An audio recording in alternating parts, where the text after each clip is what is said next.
अब मीडियन पे आ जाओ।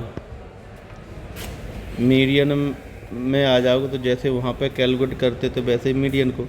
इंडिविजुअल सीरीज, इंडिविजुअल का मतलब फ्रीक्वेंसी नहीं दिया गया आपको। तो जब आपको फ्रीक्वेंसी नहीं दिया गया है, ठीक है, तो इसमें क्या है, इसके नंबर भी रहते ईवन वाला और ऑड वाला, ईवन वाला। जब ऑड होता है तो मीडियन क्या होता है, n+1/2 टर्म, और जब ईवन होता है तो n/2 + 1 टर्म और डिवाइड बाई 2। समझ रहे हो? चलिए, डिस्क्राइब सीरीज फ्रीक्वेंसी जो दिया है तो मीडियन एंड है। ग्रुप डाटा, अनग्रुप डाटा, तो ये एक फार्मूला होता है मीडियन का जब आपको फ्रीक्वेंसी दी जाएगी।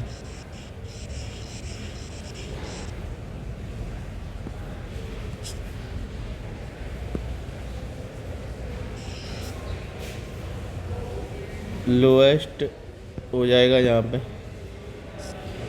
फ्रीक्वेंसी होगी, नंबर ऑफ टर्म हो गए, आई या एच भी बोल सकते, कहीं कहीं आई होता है, कहीं कहीं एच होता है, हमने एच भी पढ़ाया है काफ़ी बार आपको, ठीक है। n/2 ये हो गया, तो ये एक फार्मूला है। चलिए,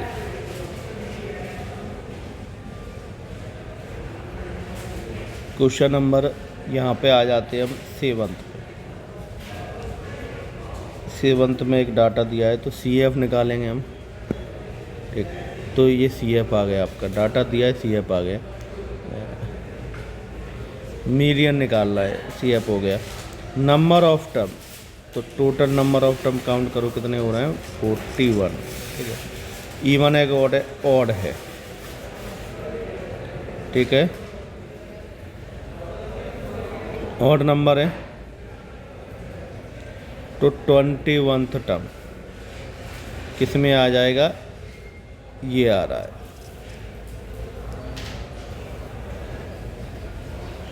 तो इसमें क्या है, 155।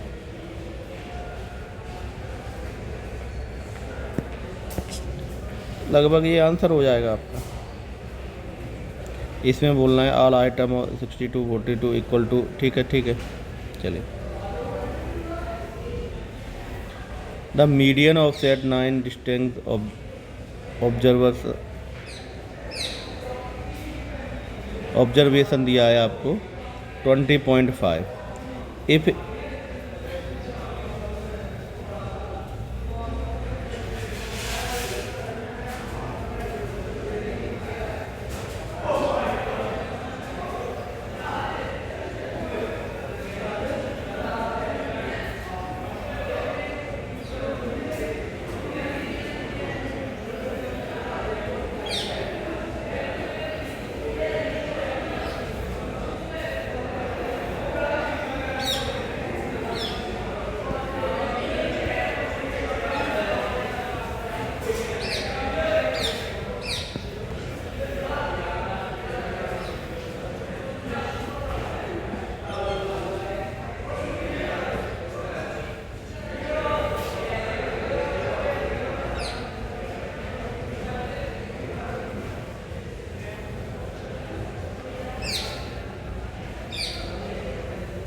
चलिए, अब देखिए यहाँ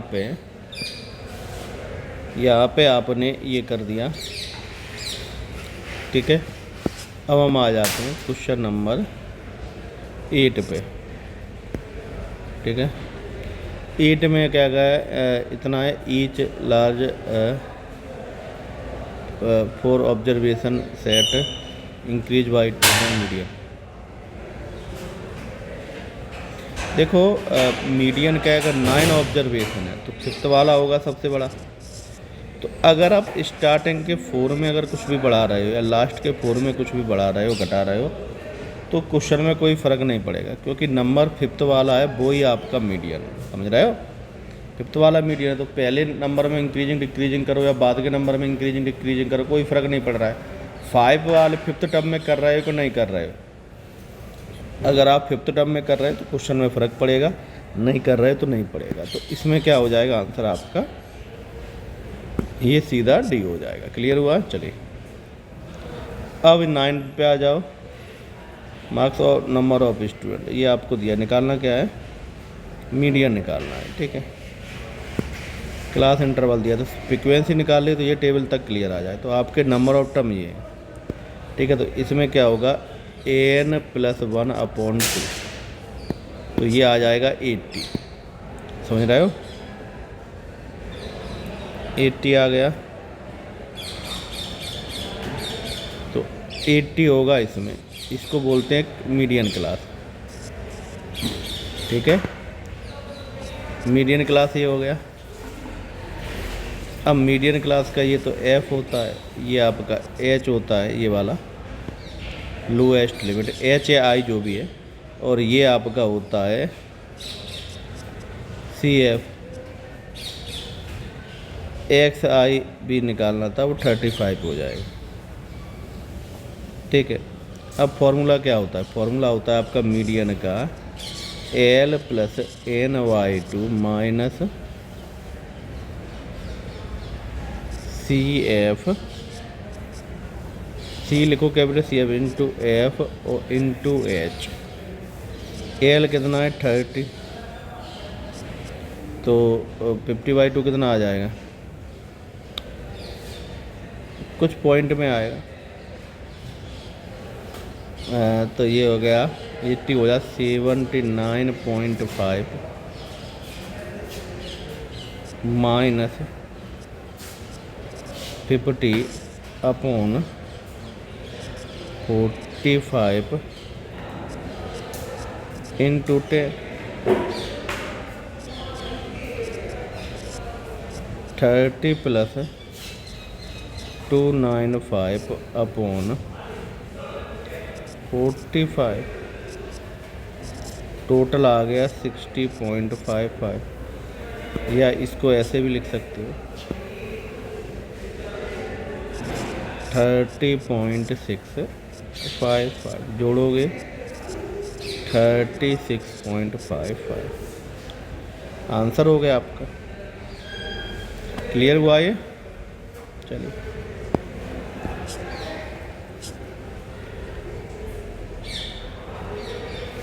अब हम इसमें बात करेंगे,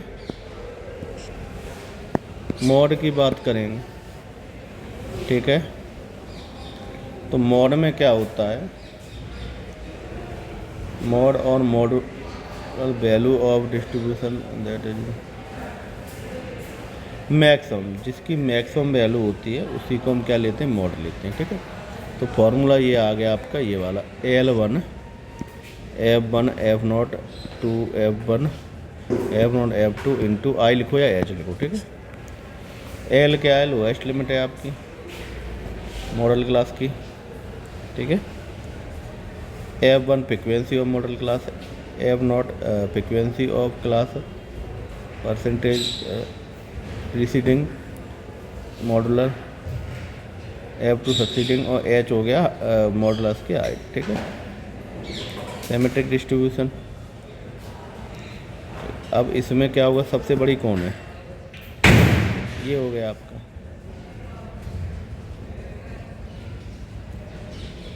मैक्सिमम फ्रिक्वेंसी 10 आ रही है, पर उसका क्लास कौन है, 6, वैल्यू आ गई मॉड।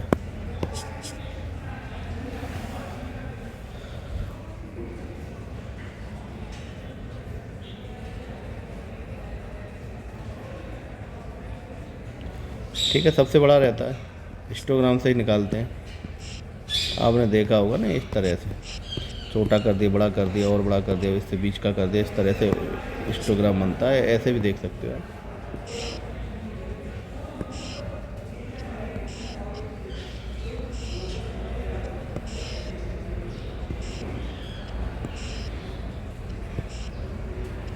इस तरह से बनता है, ठीक है। चलिए, कुछ पॉइंट है। तो मेन पॉइंट क्या होता है, अर्थमेटिक मीन बड़ा होता है ज्योमेट्रिक मीन से, और हार्मोनिक मीन सबसे छोटा होता है। अगर दोनों में कोई रिलेशन हो तो ज्योमेट्रिक मीन का square equal to arithmetic mean into harmonic mean.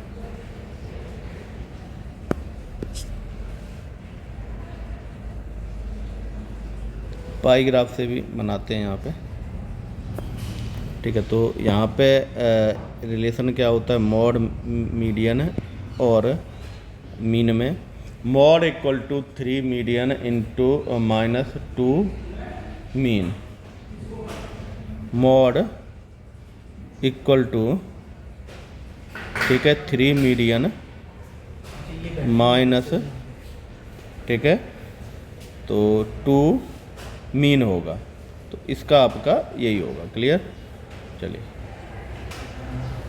अब हम चलें, ये क्लियर हुआ आपका। अब नेक्स्ट आपका आ जाता है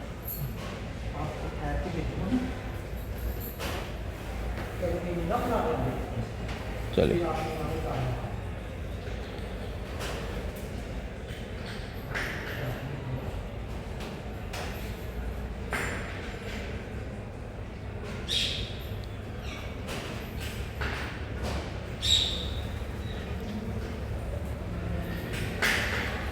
कुछ फॉर्मूला है, जैसे स्टैंडर्ड डेविएशन है, ठीक है।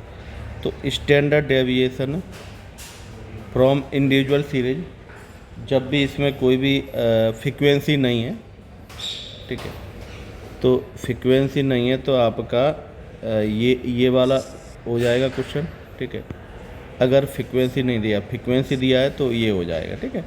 एफ का multiply N number of term या बोथ सेम रहेंगे आप, ठीक है। शॉर्टकट मेथड, ठीक है। तो ये भी रहेगा, इसमें क्या प्रोडक्ट दिया जाएगा फ्रीक्वेंसी के अकॉर्डिंग, ठीक है। चलिए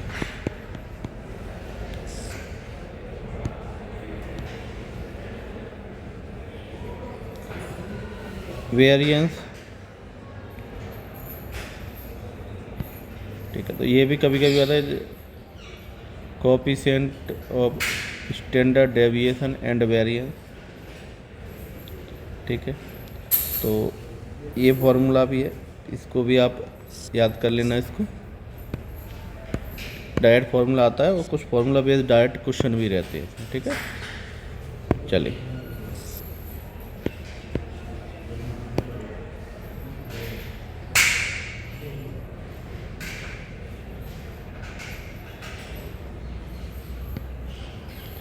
अब यहाँ पे क्वेश्चन नंबर 14 पे आ जाते हैं, ठीक है। कोई बैट्समैन है 10 इनिंग में उसका ये स्कोर है, ठीक है।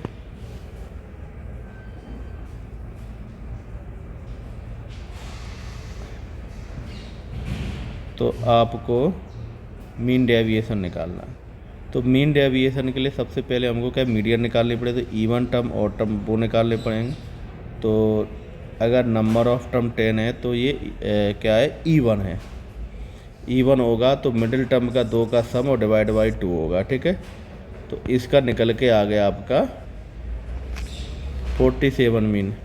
तो ये निकाल दिया, 47 माइनस कर दिया। कहने का मतलब है सब में से 47 माइनस करोगे मॉड के साथ, ठीक है। सभी नंबर में से माइनस करोगे, उनको जोड़ दिया तो ये आ गया आपका, और डिवाइड बाय एन। तो आपका मीन डेविएशन कितना है, 8.6। 8.6 आपका मीन डेविएशन आ गया।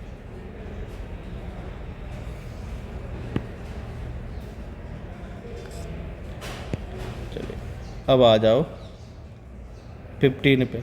तो standard deviation of data is 6 when each observation is increase by 1 and new standard deviation.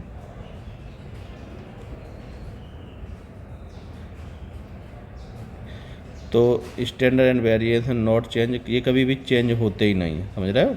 अगर आप कुछ भी प्लस करो या माइनस करो स्टैंडर्ड डेविएशन में तो वो चेंज नहीं होते हैं। क्लियर हुआ?